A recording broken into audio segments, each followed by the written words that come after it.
तो इसके लिए हम बात करेंगे पहले मिलेट्स की हिस्ट्री की, कि मिलेट्स क्या ये कोई नई चीज है, क्या ये अब आई है, क्या ये पहले से थी, आज इतना शोर क्यों है। तो उसके बारे में मैं आपको बताना चाहता हूं कि मिलेट्स कुछ नया नहीं है। इसकी शुरुआत शायद आज से 3-4 हजार साल पहले से मिलेट्स लोग खा रहे हैं और तब से खा रहे हैं, लेकिन बीच में ये गायब हो गए थे।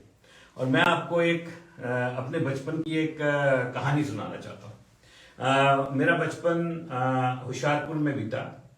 मेरे फादर प्रोफेसर थे, मैथ्स पढ़ाया करते थे, तो उनको एक एकोमोडेशन मिली गवर्नमेंट कॉलेज पॉलिटेक्निक जहां वो पढ़ाते थे, कैंपस में एकोमोडेशन मिली रहने के लिए।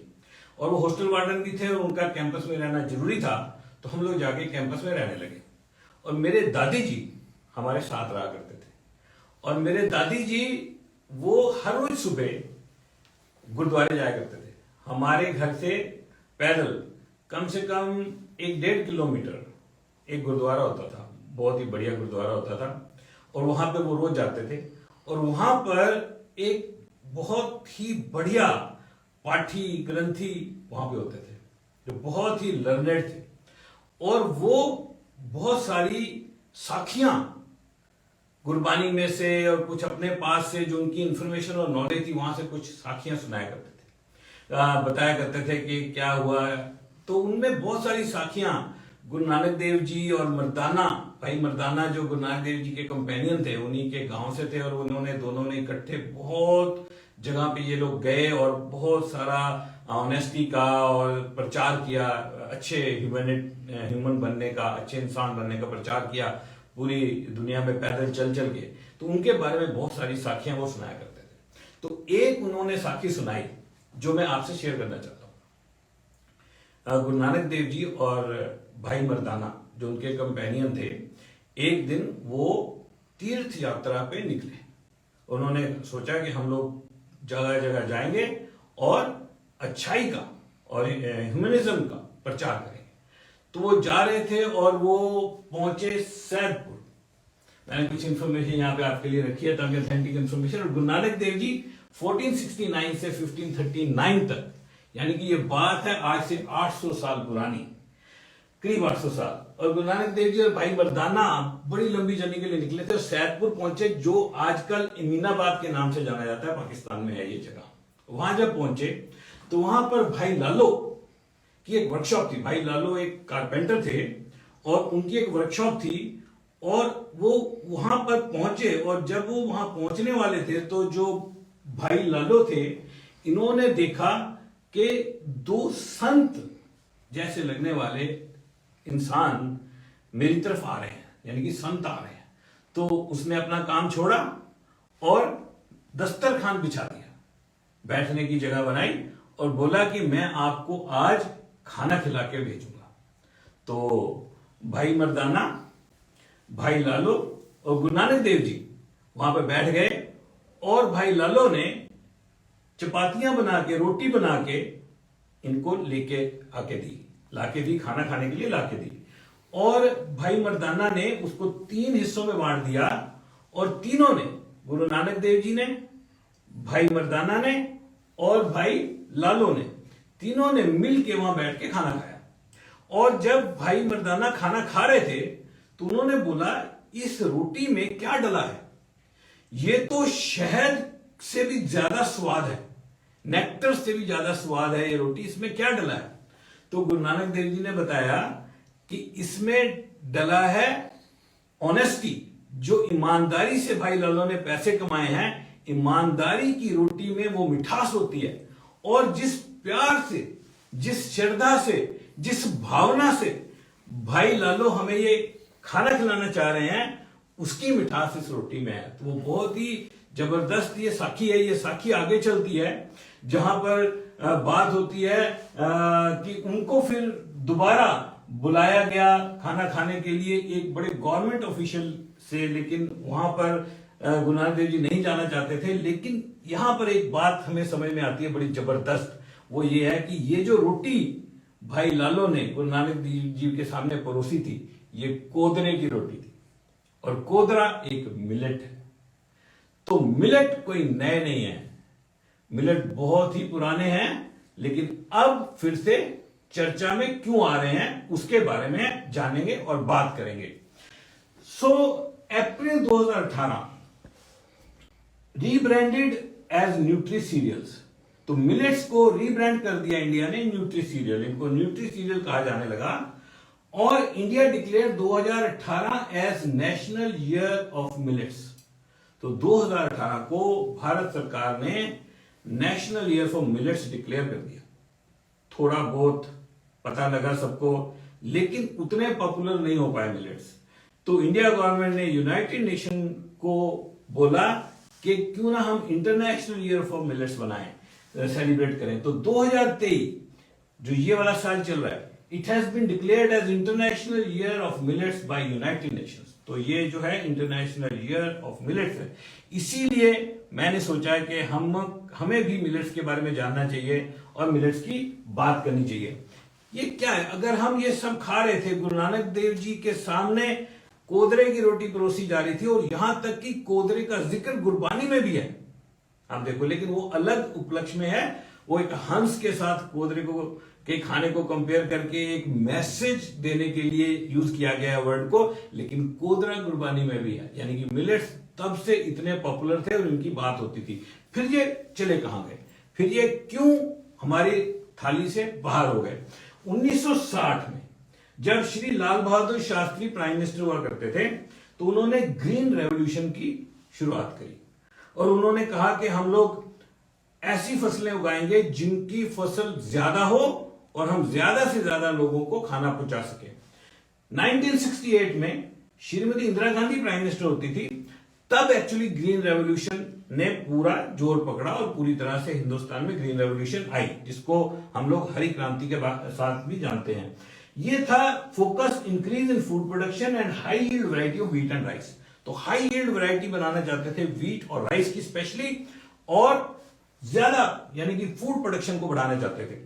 तो ग्रीन रेवोल्यूशन जब आई तो ये जो वैरायटीज लाई गई, हाई यील्ड वैरायटी व्हीट और राइस, तो इससे एक तो किसान को फायदा हुआ, फसल ज्यादा होने लगी, आसानी से होने लगी। दूसरा, लोगों को भी बढ़िया लगने लगी। तो पोजीशन ये हो गई कि सभी लोगों का झुकाव, जैसे अब वापस मिलेट्स की तरफ आ रहा है, तो उस टाइम सबका झुकाव व्हीट और राइस की तरफ होता चला गया। और व्हीट और राइस हमारी थाली का अभिन्न अंग बन गए, यानी कि पूरी तरह से हमारी थाली में व्हीट और राइस धीरे धीरे करके आते चले गए। यहां तक कि जो मिलेट्स थे उनको थोड़ा गरीबों का खाना समझे जाने लगा, और जब कोई मेहमान आते थे तो जब पुलाव बनते थे और जब बढ़िया से किसी की सेवा करनी होती थी, तब तो पक्का ही गेहूं और राइस को यूज किया जाता था। तो ये राइस और गेहूं पॉपुलर होते चले गए। So millets got replaced by wheat and rice. तो मिलेट्स चले गए और व्हीट और राइस आ गई। अब प्राइम मिनिस्टर मोदी, वहां भी लाल बहादुर शास्त्री और इंदिरा गांधी ने किया था, और अब प्राइम मिनिस्टर मोदी ने मिलेट्स के ऊपर बहुत जबरदस्त फोकस लाया है। और प्राइम मिनिस्टर मोदी ने इवन प्राइम मिनिस्टर की साइट पे इवन ये एक इंस्टीट्यूट है, Indian institute of millet research, वहां पर बहुत सारी रेसिपीज दे रहे हैं और बहुत प्रोत्साहित किया जा रहा है किसानों को मिलेट्स उगाने के लिए। मिलेट्स को वापस लाने की पूरी कोशिश की जा रही है, एंड फोकस ये है कि इंडियन थाली को न्यूट्री थाली बनाया जाए, यानी कि जो इंडिया की थाली है उसके अंदर से न्यूट्रिशन चला गया है, तो उसको न्यूट्री थाली वापस बनाया जाए। तो ये मिलेट्स कितने हैं और किस तरह के, कौन कौन से मिलेट्स अवेलेबल हैं? तो मिलेट्स जो हैं, मैं आपको एक्चुअली मिलेट्स दिखाना भी चाहता था, और लेकिन मैं रखना ही भूल गया अभी। तो मैं देखता हूं अगर किसी को थोड़ा सा, अगर कोई सुन रहा हो और हमारे घर में है, तो वो मिलेट्स को लेके हमारे उस डोर से आएंगे, ताकि हम जाते जाते आपको दिखा पाएंगे जो हम मिलेट्स हमारे पास जो अवेलेबल है। तो मिलेट्स हैं 7 और 2 9 तरह के। ये 9 डिफरेंट मिलेट्स हैं, इनको 2 भागों में बांटा जाता है। एक है 2 मिलेट को कहा जाता है मेजर मिलेट, और 7 मिलेट को कहा जाता है माइनर मिलेट। तो 2 तरह के मिलेट्स होते हैं, major millet, minor millet. Major millet थोड़े बड़े होते हैं, माइनर मिलेट थोड़े छोटे होते हैं। मेजर मिलेट में है पर्ल, जिसको बाजरा कहते हैं, सरगम, जिसको ज्वार कहते हैं। ये थोड़े बिगर इन साइज है और ये ज्यादा पॉपुलर है। माइनर मिलेट में ये 7 ये हमारे पास मिलेट्स आ गए हैं, तो इनको हम यहाँ पे रख लेते हैं इतनी देर, और बाद में हम आपको ये दिखा भी सकेंगे इन मिलेट्स को। ये जो माइनर मिलेट्स हैं इनमें है फिंगर रागी, लिटिल कुटकी, फॉक्सटेल, कंगनी, बांजाट, सांवा, प्रोसो, छेना, कोदो, कोदरा। ये वही है कोदरा जो भाई लालो ने गुरु नानक देव जी को सर्व किया था, जिसकी रोटी बना के। और ब्राउन टॉप यानी कि हरी कंगनी। तो ये 7 मिलेट माइनर मिलेट कहे जाते हैं और ये 2 मिलेट मेजर मिलेट कहे जाते हैं। सो आगे चलते हैं, बहुत ही इंटरेस्टिंग इंफॉर्मेशन है आगे आपके लिए। डॉक्टर खादर वली, जिनको मिलेट मैन ऑफ इंडिया कहा जाता है, इन्होंने ये यूएस में पढ़े हैं, बहुत जबरदस्त साइंटिस्ट हैं, लेकिन ये यूएस से वापस आए इंडिया में और इन्होंने मिलेट्स के ऊपर बहुत काम किया। इनको मिलेट मैन ऑफ इंडिया कहा जाता है। इन्होंने बताया कि फूड ग्रेन जिसमें कनक और चावल भी हैं और मिलेट्स भी हैं, फूड ग्रेन्स को 3 डिफरेंट कैटेगरीज में बांटा जा सकता है। Negative grains, neutral grains and positive grains. Negative, neutral, positive. Negative जिसमें फाइबर कंटेंट के हिसाब से इनको बांटा गया है, तो फाइबर की परसेंटेज लेस देन 2%। वीट और राइस में फाइबर बहुत कम है, 2% से भी कम फाइबर है वीट और राइस में, उनको नेगेटिव मिलेट कहा जाता है। न्यूट्रल 3 से 6% फाइबर कंटेंट। ज्वार, बाजरा, फिंगर, प्रोसो, तो ये 4 मिलेट जो हैं इनमें 3 से 6% का फाइबर कंटेंट रहता है और इनको न्यूट्रल मिलेट कहा जाता है। इसको हम और समझेंगे डिटेल में। पॉजिटिव मिलेट 8 से 12% फाइबर कंटेंट। ये 5 मिलेट ऐसे हैं जिनके अंदर फाइबर कंटेंट 8 से 12% यानी कि वेरी हाई फाइबर कंटेंट। और ये 5 मिलेट कौन से हैं? फॉक्सटेल, लिटिल, कोदो, बांजाट एंड ब्राउन टॉप। तो ये जो 5 मिलेट है इनके अंदर जो फाइबर कंटेंट है वो बहुत हाई है, 8 से 12% है। और इन 5 मिलेट्स को श्री धान्या मिलेट कहा जाता है, यानी कि ये बेस्ट मिलेट है जिनमें फाइबर कंटेंट इतना ज्यादा है। तो ये 5 मिलेट यहां पे मेरे पास है, ये वाले 5 श्री धान्या मिलेट। और श्री धान्या मिलेट के नाम से आप इनको खरीद सकते हो, ये 5 का इकट्ठा पैक आता है। तो ये 5 के 5 यहां है। ये है ब्राउन टॉप मिलेट, ये है फॉक्सटेल मिलेट, ये है लिटिल ये वाला, और ये है कोदो, कोदरा, और ये लास्ट है बांजाट। तो ये 5 मिलेट जो है इनमें जो फाइबर कंटेंट है वो 8 से 12% है। इनको पॉजिटिव मिलेट कहा जाता है, वेरी हाई फाइबर कंटेंट। एक चीज और समझने वाली है, हमारी बॉडी में जब हम कोई भी चीज खाते हैं तो वो हमारी बॉडी में किस तरह से डाइजेस्ट होती है, क्या काम करती है, उसमें बहुत बड़ा रोल रहता है कार्बोहाइड्रेट टू फाइबर रेशियो। ये बहुत ही इंपॉर्टेंट एक रेशियो है, सीएफ रेशियो इसको कहते हैं। तो सीएफ रेशियो होती है कार्बोहाइड्रेट डिवाइडेड बाय फाइबर। तो इससे क्या होगा कि अगर कार्बोहाइड्रेट का कंटेंट हम फिक्स कर दें और फाइबर का परसेंटेज बढ़ता रहेगा तो ये रेशियो कम होती रहेगी। और अगर कार्बोहाइड्रेट थोड़े कम हो जाए और फाइबर बढ़ जाए तो ये बहुत कम हो जाएगी। तो सीएफ रेशियो जितनी लो हो उतना जो ये ग्रेन है हमारे लिए बहुत अच्छा है। और सीएफ रेशियो ये जो 5 मिलेट है, सिरधान्य मिलेट जो है, जो कि पॉजिटिव मिलेट है, इनकी सीएफ रेशियो 10 से कम है, यानी कि कार्बोहाइड्रेट टू फाइबर रेशियो 10 से कम है। न्यूट्रल मिलेट इनकी fibre carbohydrate to fibre ratio 20 से 55 है। बहुत फर्क है, 10 से कम, 20 से 55। और जो वीट और राइस है उसकी कार्बोहाइड्रेट टू फाइबर रेशियो 60 से 395, 60 to 395 है। इसीलिए इनके अंदर फाइबर कंटेंट उतना नहीं है, इसीलिए हमें सैलड्स खानी पड़ती है, बहुत कुछ खाना पड़ता है ताकि ये हमारे बॉडी में जाके हमारे ग्लूकोज लेवल्स को ना बढ़ाएं और हमें बेनिफिट दें, और हमारे को फाइबर कंटेंट बाहर से ऐड करना पड़ता है और तभी इसकी सीएफ रेशियो हम सेट कर पाते हैं। इनकी अपने आप ही सीएफ रेशियो जबरदस्त है। और ये 5 जो सिरधान्य मिलेट्स हैं इनकी सीएफ रेशियो तो 10 से कम है। So this is a very important CF ratio. So millets जो हैं इनके मेजर बेनिफिट्स क्या है उसके बारे में हम आज बात करेंगे। इनके मेजर बेनिफिट्स क्या है, इनको क्यों हमें अपनी डाइट में इंक्लूड करना चाहिए, क्यों इतने इनको पॉपुलराइज किया जा रहा है, तो उनके पॉइंट्स के बारे में हम बात करेंगे। सबसे पहली चीज है ग्लाइसेमिक इंडेक्स। ग्लाइसेमिक इंडेक्स क्या है? ग्लाइसेमिक इंडेक्स एक्चुअली जब हम कोई भी कार्बोहाइड्रेट खाते हैं तो वो हमारी ब्लड में जाके हमारे ग्लूकोज लेवल को बढ़ाता है और फिर वो ग्लूकोज लेवल कम होते हैं। तो अगर किसी कार्ब में हाई जीआई हो तो वो ये ग्राफ आप देखो ध्यान से, ये है ब्लड ग्लूकोज लेवल और ये है टाइम। तो जो हाई जीआई है वो एकदम स्पाइक मारता है हमारे ब्लड में, एकदम से ये ब्लड शुगर लेवल बढ़ते हैं और एकदम से कम भी हो जाते हैं। तो इससे क्या नुकसान होता है? एक तो हमारा पेट एकदम से भरा है और एकदम से फिर से भूख लग जाएगी। दूसरा, ये अच्छा नहीं है हमारे शुगर लेवल्स के लिए कि वो एकदम स्पाइक से बढ़े और एकदम से कम हो जाए। अगर लो जीआई होगा तो ये दूसरा ग्राफ देखो, तो हमारे ब्लड में ग्लूकोज लेवल धीरे धीरे धीरे धीरे बढ़ेंगे और बहुत लंबे समय तक धीरे धीरे कम होंगे। तो लो जीआई के जो फूड हैं वो हमारे लिए बहुत अच्छे हैं, वो डायबिटिक पेशेंट्स के लिए भी बहुत अच्छे हैं, हमें भूख भी जल्दी नहीं लगती है और वो वेट मैनेजमेंट के लिए भी बहुत अच्छे हैं। तो जीआई के हिसाब से ग्रेन्स को 3 डिफरेंट पार्ट्स में बांटा गया है, high GI, intermediate GI and low GI. तो हाई जीआई जितने भी ग्रेन्स हैं जिनका 70 से ज्यादा जीआई रहता है उनको हाई जीआई कहा जाता है। जीआई एक वैल्यू है जो 0 से 100 जाती है, 100 इज मैक्सिमम। तो ये जो 70 से ज्यादा वाले हैं ऊपर वाले, इनको हाई जीआई कहा जाता है।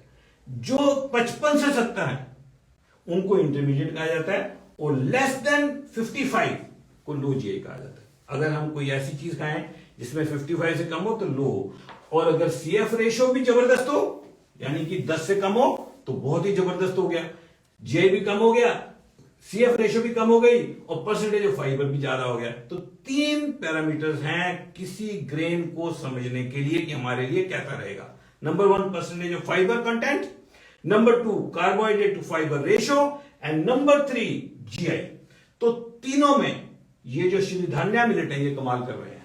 इनका percentage of fibre 8 to 12%, CF ratio less than 10 which is ideal and GI less than 55 यानी कि 52 के करीब इनका जीआई रहता है। तो जीआई भी बहुत अच्छा है। तो ये लो जीआई होने की वजह से डायबिटिक और वेट मैनेजमेंट के लिए बहुत अच्छे हैं ये जितने भी पॉजिटिव मिलेट्स हैं। Specially high in fibre, quick सेटाइटी, हमारा पेट जल्दी भर जाता है, ओवर ईटिंग हम अवॉइड करेंगे, ओबेसिटी मैनेज हो जाएगी, कोलेस्ट्रॉल को भी बहुत जबरदस्त तरीके से मैनेज करते हैं। अगर किसी के ट्राइग्लिसराइड बढ़े हों,